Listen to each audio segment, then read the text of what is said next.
a gente vai mostrar nesses próximos minutos o que está atrás da cortina de fumaça dos cigarros eletrônicos. No meio acadêmico, eu sou professor universitário, pesquisador, a gente sempre fala de conflitos de interesse.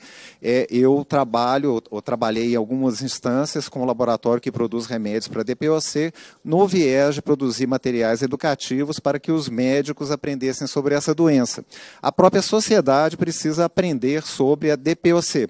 Primeira coisa que eu queria falar com vocês é que tem vários mitos prevalentes e que cigarro eletrônico é apresentado como um item para fazer brincadeiras e truques, como se fosse vapor de água, fosse inofensivo, e nas redes sociais a gente vê essa série de malabarismos feitos com a fumaça. Sim, gente, a fumaça não é vapor d'água porque está cheio de substância química, está cheio de metal pesado e substâncias. Esse estudo, que é muito interessante, um estudo de análise química, mostrou que existem quase ou mais de 2.000 produtos químicos, sendo que a maioria é não identificada. O que a gente conseguiu identificar lá já é o suficiente para dizer que é um produto proscrito, que não pode ser usado. O ácido benzoico que é usado no JUL, que a Mônica falou, vira benzeno, um cancerígeno comprovado para seres humanos. As próprias substâncias que são usadas para produzir a fumaça, que é o propileno glicol, produz outro cancerígeno comprovado para seres humanos, que é o formaldeído. Além disso, existem produtos químicos industriais, pesticidas, e não existe, a indústria vai adicionando coisas nos produtos e não tem segurança, por exemplo, da cafeína inalatória. Então, não. Os cigarros eletrônicos são irregulamentáveis, ou melhor, eles já são regulamentados no Brasil com a única regulamentação possível, que é a sua proibição, porque eles são produtos danosos. Em relação ao contrabando, ainda que a nossa fiscalização não seja perfeita, vejam os senhores que a prevalência de uso de cigarros eletrônicos nos Estados Unidos entre os jovens é 10 vezes maior do que na população brasileira. Então, sim, a proibição foi efetiva, porque o fato de não ser proibido aumenta a experimentação. Vejam que existe uma estabilidade do consumo de cigarros eletrônicos no país. Outro argumento para a liberação do cigarro eletrônico seria que está descontrolado, então vamos liberar. Não. Nós temos tanto o estudo Vigitel, esses 4, quanto o Covitel, que mostram que o consumo está estável, está até declinando. Nos comentários, deputado Heitor Schur, eu posso comentar sobre esse fato que aconteceu no PHE, Public Health England, Ministério da Saúde inglês, que disseminou que os cigarros eletrônicos, mais um dos mitos errôneos, que os cigarros eletrônicos seriam 95% menos perigosos ou menos tóxicos. Isso foi usado por uma das indústrias brasileiras quando a Anvisa fazia avaliação de impacto regulatório, e isso é colocado até mesmo em papers que, na realidade, são produzidos pela própria indústria e que são colocados para poder publicar. O grupo do Stanton Glantz na Universidade da Califórnia, São Francisco, mostrou com muita clareza que tem até alguns produtos que, de fato, são menos, mas tem muitos produtos que são iguais, tem produtos que são muito mais, e tem produtos que não tem no cigarro convencional, que tem no cigarro eletrônico e no tabaco aquecido. Então, esse argumento também não se sustenta. Isso é usado como argumento para as campanhas de publicidade, como vocês veem, isso publicado no Tobacco Control na Coreia, dizendo que tem menos substâncias, e as pessoas acreditam que ter menos substâncias transforma esses produtos em seguros, que eles não são. Para dirimir essa dúvida, o grupo do Stanton Glantz, Inclusive, temos um pesquisador brasileiro, o André Luiz, que é da Anvisa, portanto, a Anvisa está representada aqui, sim, que mostrou que eles não são 95% mais seguros. Como uma pessoa versada em epidemiologia, eu tenho que mostrar isso para vocês, mostrando qual que é o risco. O que o cigarro eletrônico faz é aumentar o mercado global de nicotina. Assim é que o cigarro eletrônico triplica ou quadruplica a iniciação no cigarro convencional. E vejam aqui, o risco do cigarro eletrônico produzir hipertensão é de 1,24, ou seja, aumenta em 24% a chance da pessoa ter hipertensão.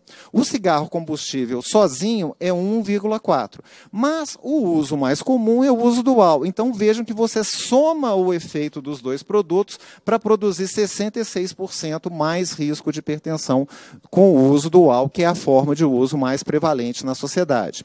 Aqui os cientistas, o que o Stanton Glantz fez, eles fazem uma revisão sistemática com meta-análise, e isso existe esse diamante que é a medida resumo. Então, o que eles pegam?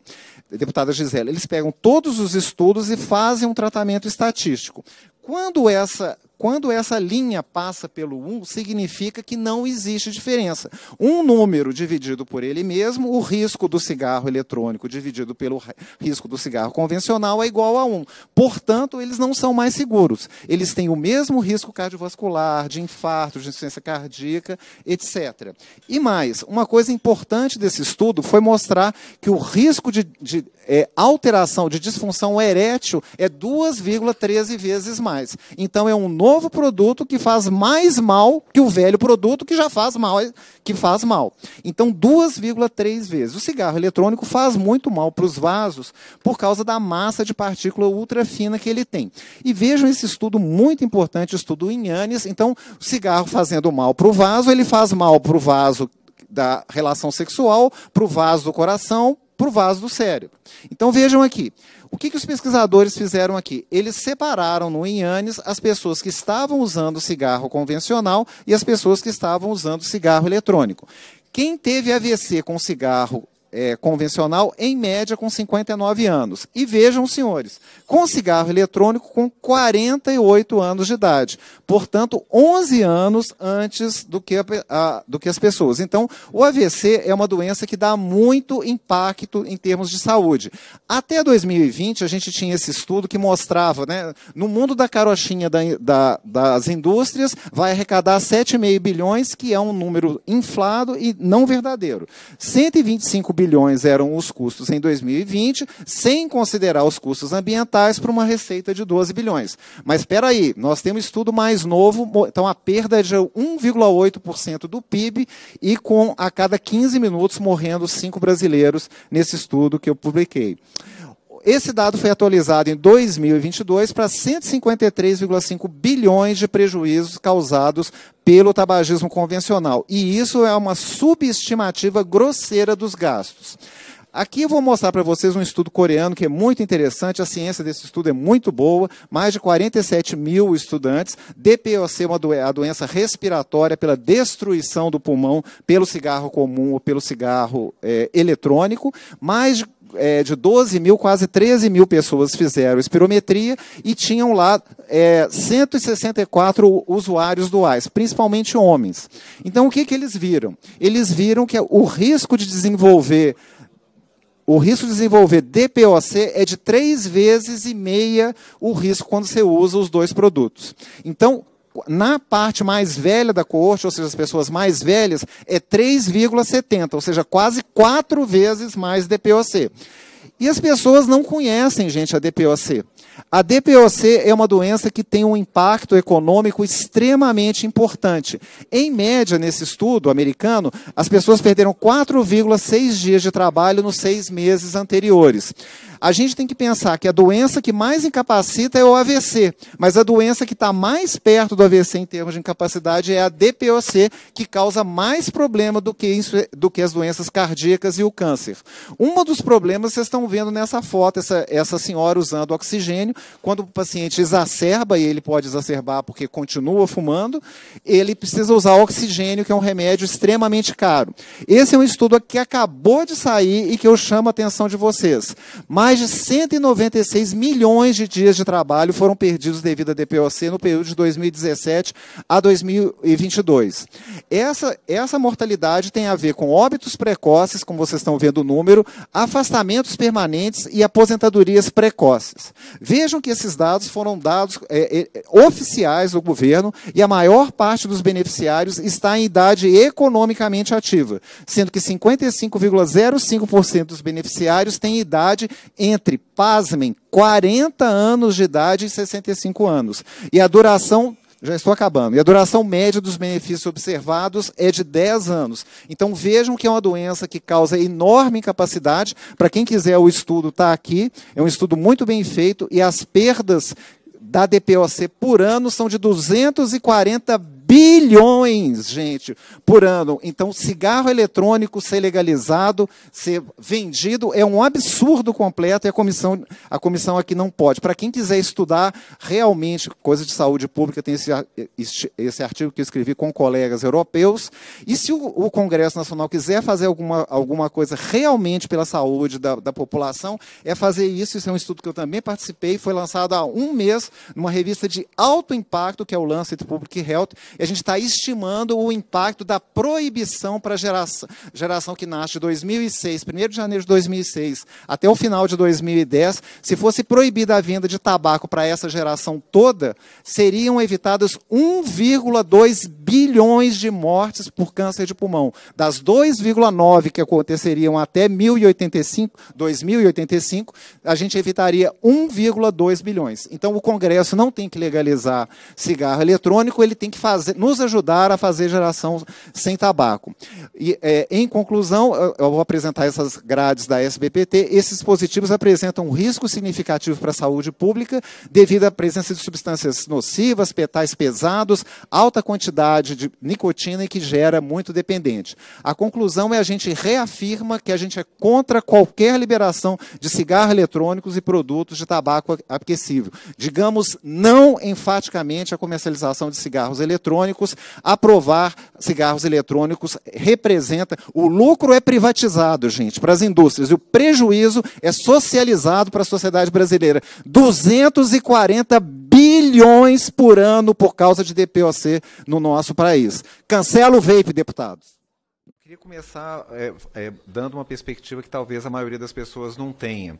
Quando a gente vê uma pessoa fumando uma droga, essa é uma forma pesada de uso da droga. A gente tende a pensar que o cara que injeta heroína na veia está usando uma droga pesada. De fato, se eu injetar nicotina na veia, demora mais a chegar no cérebro do que se eu fumar com cigarro eletrônico ou com cigarro convencional. Então, a nicotina é uma droga extremamente poderosa. E o poder dela de provocar dependência é extremamente grande.